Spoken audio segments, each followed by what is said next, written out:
Welcome back to the discussion Zero Trust from Theory to Reality, sponsored by Akamai on Federal News Radio, part of the Federal News Network. My guest today is Randy Wood, Vice President, U.S. Public Sector Sales, Akamai. I'm your moderator, John Gilroy. We talked earlier about trust and trust on cybersecurity networks. It seems like the trust is going away from the hardware and the firewalls into the humans themselves. Can we say that the person is the perimeter these days? I think that's entirely accurate. I think that's the reality of today's cyber world, and the expectations that, especially in the federal government, increasingly that federal workers have in terms of how they do their job. Here's the idea. I'll probably say this more than once.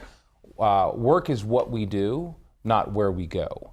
And independent of time and space, and again, whatever is in front of me, I aspire to have the same consistent high-performance application experience. And so the perimeter could be anywhere. It could be my applications on-prem, it could be in the cloud, it could be in GovCloud, it could be a combination of as-a-service applications of Concur, Salesforce, Workday, for example, that I consume from some other place.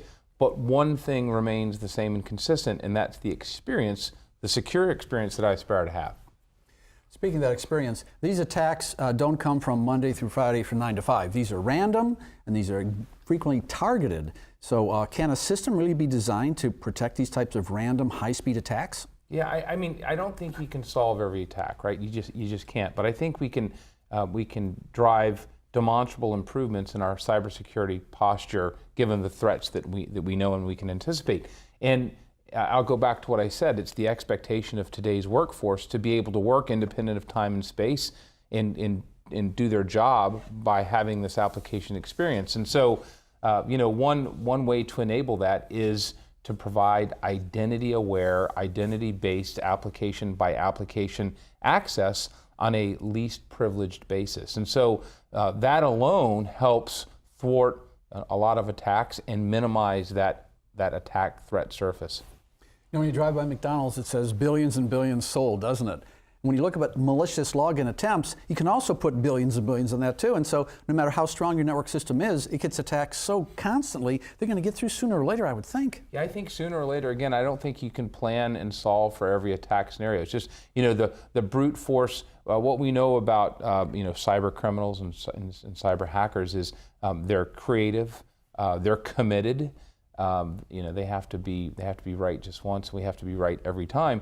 And so the stakes are high. The stakes in federal agencies, federal government, are even higher.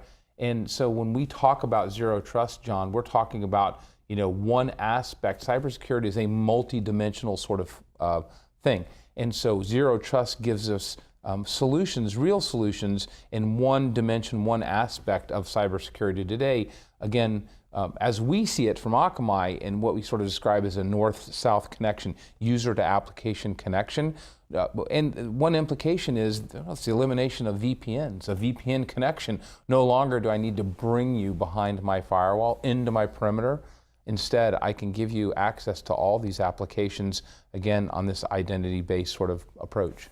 So if a federal IT professional understands this concept of zero trust on a network, it's one thing to understand it, another thing to apply it. And what you're saying is that your company can help federal leaders apply this concept of zero trust. Yeah, that's exactly where we are today. In fact, I think in 2019, this is the year where zero trust becomes a reality. We've talked about it for a long time. I was at RSA last week, and if there's 10 vendors at RSA 9, we're talking about zero trust. And so it means a little something different to different people you ask. And rightfully so, and I think there's different approaches to enabling zero trust. From us, it's a platform-based approach. It's leveraging a high-performance Akamai platform to provide a better, more secure, high-performance, intelligent application experience. So you go from this theory of zero trust to applied zero trust. Let's take the Marines. They made a transition recently, and the first step in the transitions was just to find out what was on the network, find out what the endpoints, and they were as surprised as anyone to find out what was there, weren't they? I mean, we didn't know, or they didn't know, they had all these endpoints to protect. That's right. So you're picking on the Marines, right? John knows I'm a Marine. But so the scenario you described is not an uncommon scenario. I spend a lot of time with federal customers on the civilian side of the defense, even in the state, local education market. And my first question is always, what does zero trust mean to you? And it's fascinating the answers we get. And second, how many applications do you have? And in almost every instance, they just don't know. And so not only do they not know the number of applications, but the number of devices that are connected. So this is not an unusual thing, but it's a massive attack surface, right? The threat, we know the threat's there, the attack surface is bigger, and there's simply a better way to do it. So if we take a look at networks and understanding what's on a network, if you go to a company like Akamai, who's been doing this for 2 decades all over the world, they may have a better understanding and comprehending what's on your network. That's exactly right. It's a better inventory.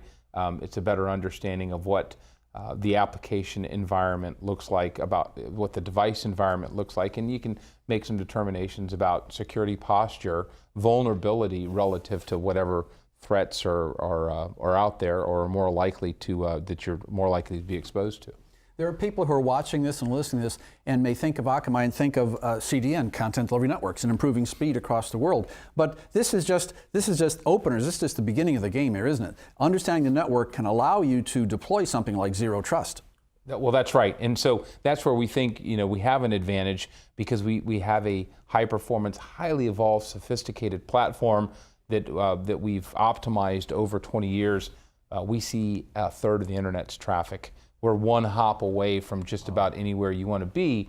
And so we think that positions us well, gives us a real advantage in enabling new, secure, fast, and intelligent application experiences for customers. So it's a natural step for Akamai to leverage its CDN core competency and become a real, legitimate cybersecurity provider and partner to the federal government. Especially for an organization like the Marine Corps, which can be everywhere and nowhere and changing and moving and can't predict where they're going to be in 3 months. So you need to have someone who's got experience in just geographic diversity, I would think.